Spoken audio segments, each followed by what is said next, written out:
we're recording. Take a million. I've done this a couple times already. I don't have good editing software, so I got to do it all in one take, which is fine with me because that's kind of how I roll. Anyway, welcome to Catalyst Energies. My name is Dee. I'm so grateful that you're here. This is your Catalyst Astrology report for the week of Monday, March 2nd, 2020 through the full moon, which is happening on March 9th, 2020. So we are now entering the second quarter phase of our lunar cycle, which started with the new moon in Pisces at 4 degrees, blah, blah, blah minutes of Pisces. So we're at our first quarter square of the moon today. So we're going to look at that chart, and then I'm going to walk you through the rest of the week leading up to the full moon and kind of give a basic idea of what to expect astrologically, what this all means, and kind of the basic theme of what we're working with here. Because the theme of this lunar cycle, from what I can tell now, as this information is coming in and as I'm studying the astrology more closely for the week, is all about energetic hygiene. So we're going to talk more deeply about that in a different video, but from the astrological perspective, we're going to talk about how the moon specifically is going to lead us to this place, and how the particular transits that are happening, which are significant this week, you know, because we do have, not only is Mercury going to move back into Aquarius briefly, also going to station direct, yay, at the full moon, at the time of the full moon, and Venus is going to move home into Taurus, and that is going to be, she's going to line up with Uranus at some point, close to, actually, yeah, the day before the new moon. And so with the first quarter square, the basic theme is a crisis in action. And so when we talk about a crisis in action, it is, if you think about the new moon as planting of a seed, there's no guarantees at this point. When you plant a seed in the ground, when you're really actually gestating any new life, there's no guarantee at the beginning, right? Everything's very tenuous and it's all still potential. You know, you got to wait for the moment where the right chemical reactions and biology within the seed, for instance, are able to germinate a sprout. And that's what you get in Gemini. It is the realm of the mind. It is the realm of ideas. But from a deeper perspective on the path of individuation, it is the moment where, especially the third house, right? Gemini is the third house in astrology. It's the moment of reconciliation of duality, right? So we talk a lot about, I would say, in the New Age community, people who are on this spiritual path of ascension, that astrology and intuitive reading and mediumship, all of these things kind of have always fallen under this category. But in terms of a modern, where we're at now, we're thinking of things from a spiritually developmental perspective. And so the idea of duality is the essence of creating life in our material universe, down to the atomic, subatomic level, right? How does matter get formed? Matter gets formed because atoms connect, and atoms connect based on being attracted to each other, based on their charge, their electrical charge. So positive and negative aspects of the atoms interact with each other and create different types of matter, right? Life is created because polar opposites come together. The yin-yang concept, divine masculine, divine feminine, all of these aspects have been part of the human psyche for so long, because really it is the basis for how life is created in this material universe. So when you get to Gemini, it's the first reconciling that duality exists at the same time as unification, because it is the unification of duality which creates the spark, right? And so when you get to this cycle, the third house in a cycle of growth, when you think about plants, for instance, because it's a really easy way to kind of wrap your mind around, that's the first sprout that pops up out of the soil. It is when the seed has undergone all of the interactions on the inside, all the biochemical reactions that allow the sprout to finally pop up. And even though it's still tenuous at this position, there is, there has been, life has literally popped out of the soil. And so when we're talking about Gemini, we're talking about the aspect of this individual reconciliation of duality. It is the part of life where you start to learn language, where you start to make sense of the world around you. You start to actually conceptualize in your mind that there is a you and a not you, and start to make sense of that as you grow. And so when we have a square between Pisces and Gemini, so the moon in Gemini, you can really feel the percolation happening over, like, especially Sunday. The moon was in Taurus over the weekend, really allowing us to feel safe and secure and like rooted. And there was a lot of nice trines to all the Capricorn energy, allowing us to feel kind of comfortable with it, you know, maybe just letting it be what it is, realizing that that is all externalized power in Capricorn, and that's something we've mastered already. That is something that ultimately we're letting go of as like the source of our power, but it is something we have mastered, and it is part of life. Capricorn can't just be like shed off if we're going to stay in this form, this physical material form. But we've mastered it. Like the human species has mastered this incredible ability to build structures, to build institutions, to build cultures, to build governments, all of these things. Material externalized power. So with the moon in Taurus, I mean, we're just feeling very secure and like kind of planted in our medium. And so we, you know, it really felt balanced with all of this Capricorn. We didn't really have to interact with it. We didn't have to really do anything about it.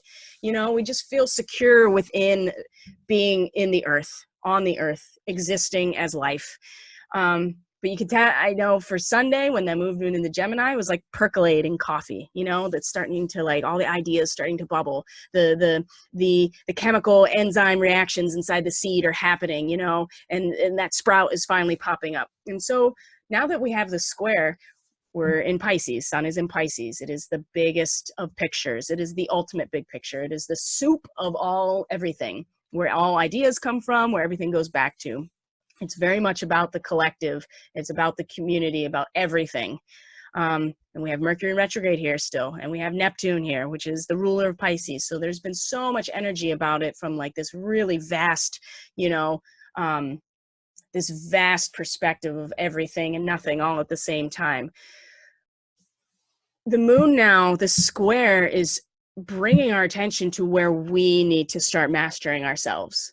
We need to start mastering ourselves and our resonance. And that's where the energetic hygiene piece comes in.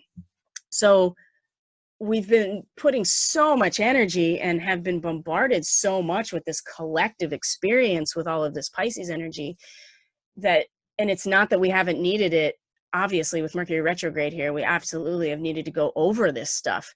But now it's time to start focusing on how we're mastering ourselves. And so the Sabian symbol for the square to the sun today, with Gemini specifically, is a concert pianist giving a performance, mastering our skill set, mastering the creation that we have inside of us for the sake of inspiring others. But it's very much about the individual process, not out there with the collective. And that's where the square comes, because we still want to be focusing so much on how everything interacts with everything else, and we're thinking of things from that perspective, that spiritual perspective, that divine perspective.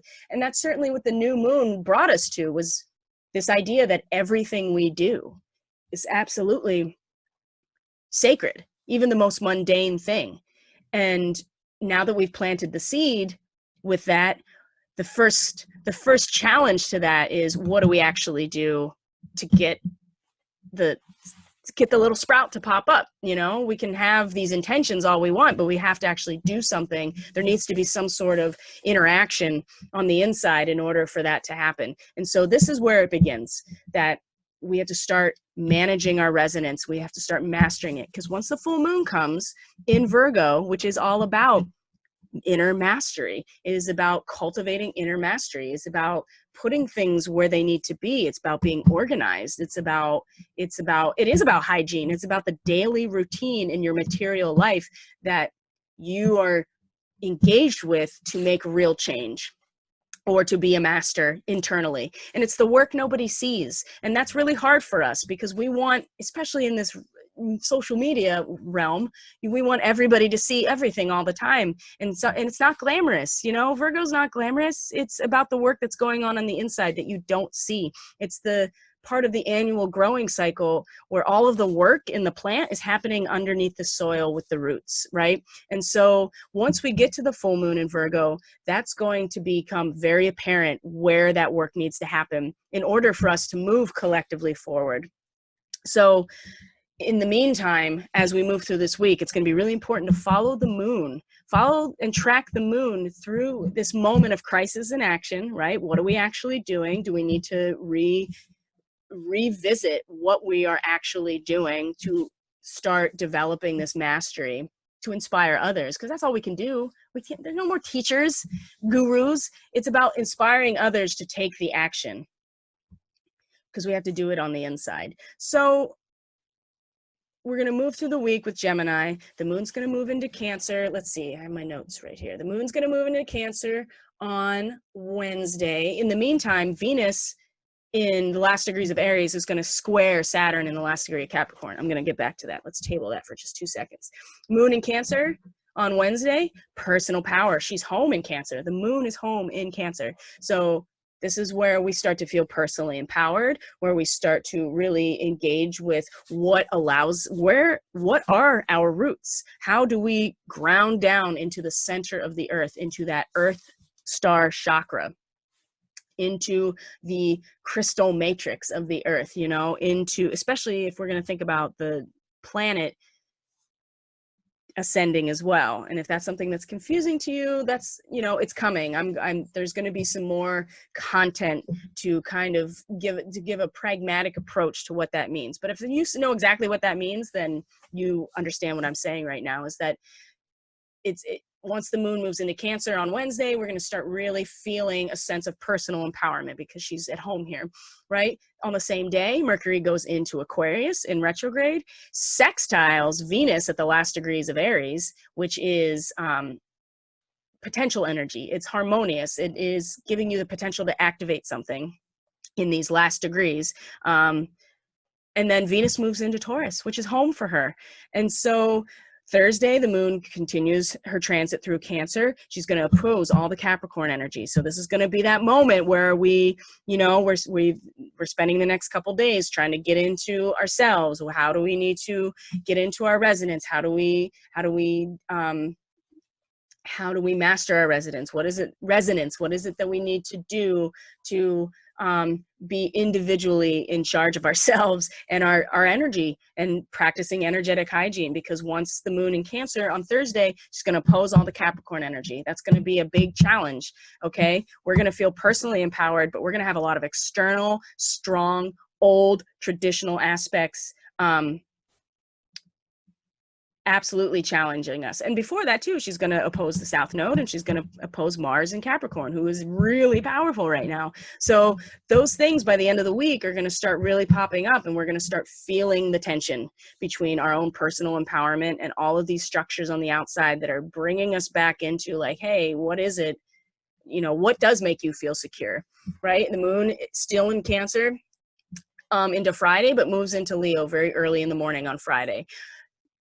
We've now cultivated this personal empowerment. The moon is going to now kind of, you know, lead us to this place of self-expression, creative self-expression, our expression of our hearts opening. Absolutely. You know, Leo is the center stage, right? And again, we're still in personal, individual development where the moon is right now.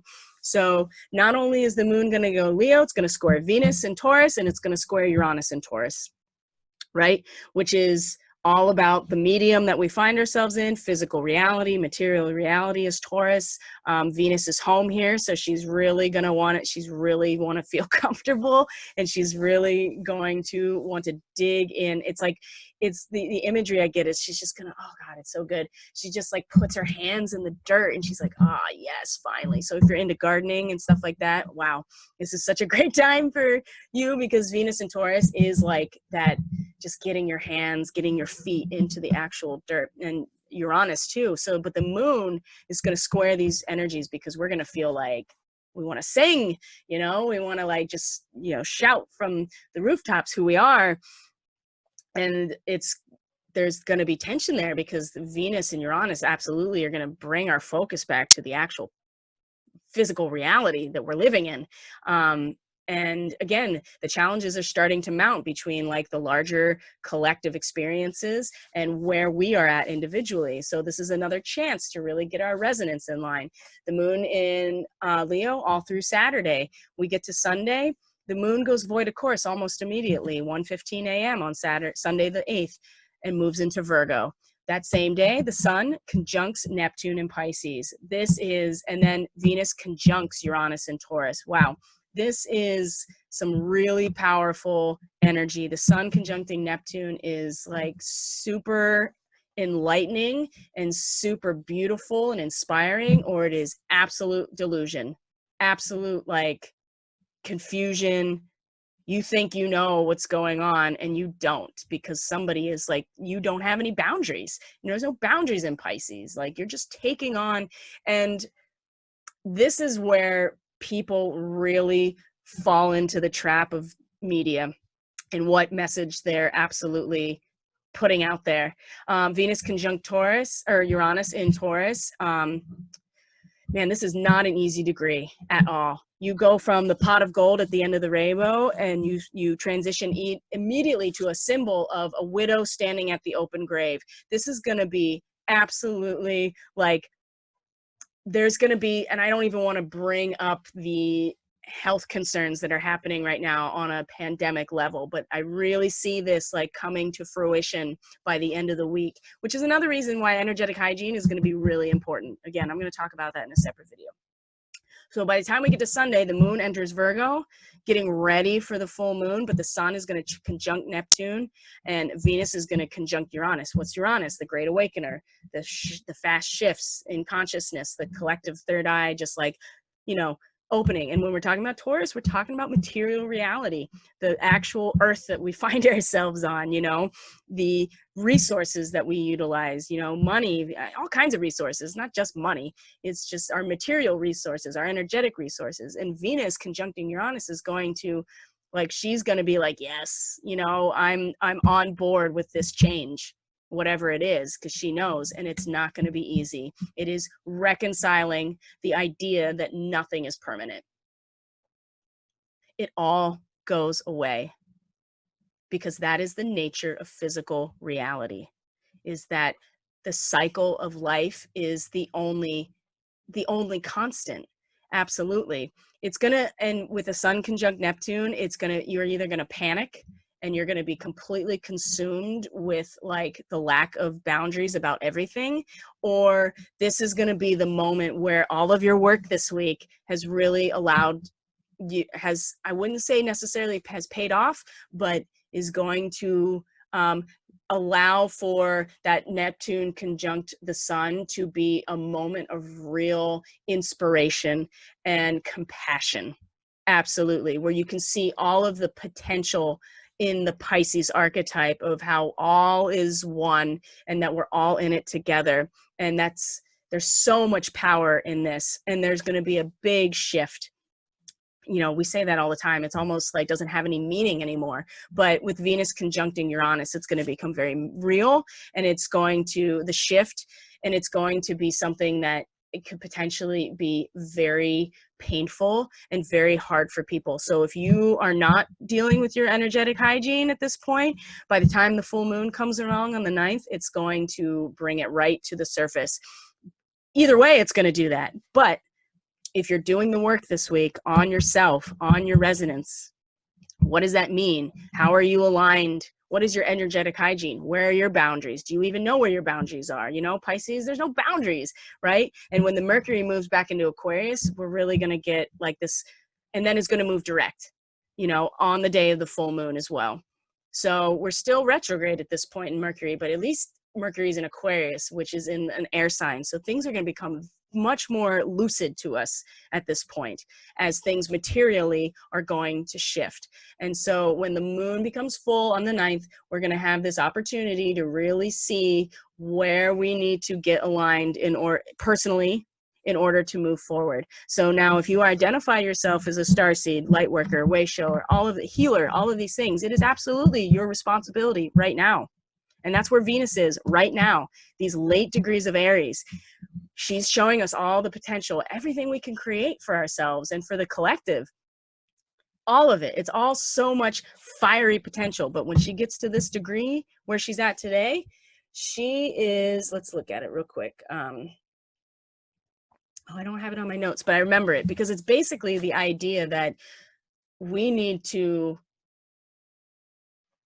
take some critical self-analysis right now in terms of where is our responsibility to everything that we're creating? Why are we creating it? You know, what is it that who is it benefiting?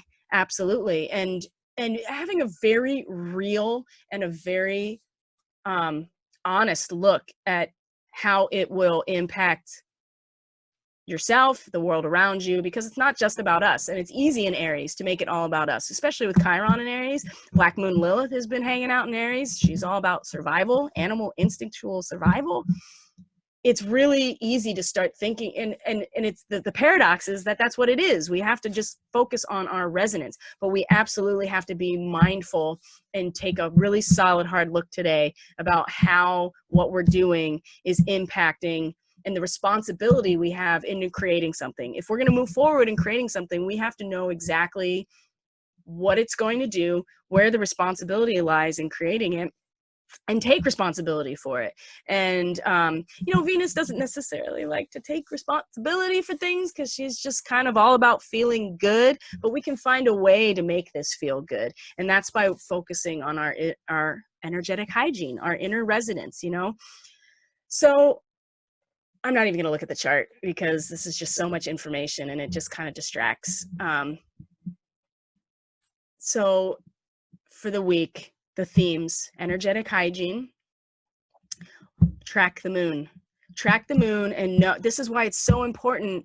You know, horoscopes are great and I do them and they give general information, but absolutely the most effective way for you to know is to get a reading and to know what's going on in your chart and how it is impacted by what's going on now.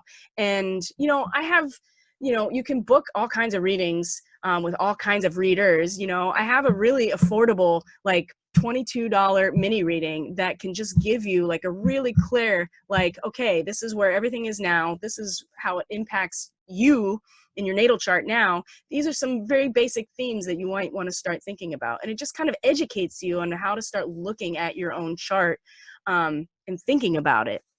So that's my shameless plug. Not so shameless. I mean, I think we all need help sometimes. I seek out other readers and services all the time because you can't always have an objective position from inside your own mind. But if you know where things are going, you know, if you can read, I mean, astrology is a 4D tool. It allows you to see through time in order to have a sense of what to expect out of the cycles, because that's all it is. It's just cycles.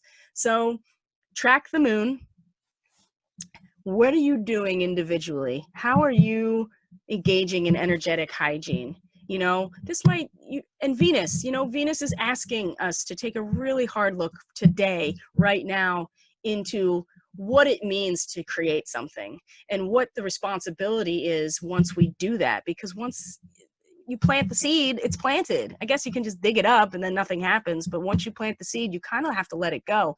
But you have to take responsibility for caring for that plant and making sure that it grows and all of that stuff. And right now, that's what we're being kind of like drawn into. And so the square is the tension between our own mastery and what we think we need to do out there for the collective. That's not going away. It's here. You're like, it's okay. Bring it back in. What are you doing for your own energetic hygiene? And by the time the full moon comes on the 9th, we'll have a really good sense. And the things we may not have dealt with directly will certainly start surfacing for us to see. And then that'll allow us to move through the rest of the lunar cycle. And then we move into the equinox, and that's going to be a whole nother thing. So anyway, I think I have talked enough about the astrology for the week.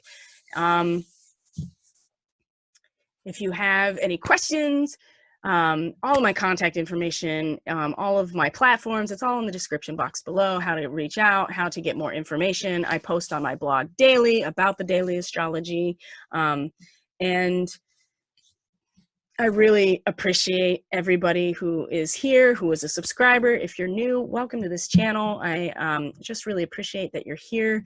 And I hope that, sincerely hope that you're having a good week, that you got some comfort from the moon in Taurus, and that this has given you some essence of where to focus consciously as a conscious co-creator in your existence, as a conscious author of your own story, as we move forward through these crazy, amazing times that we're in right now. So thank you from the bottom of my heart for being here and holding space for me.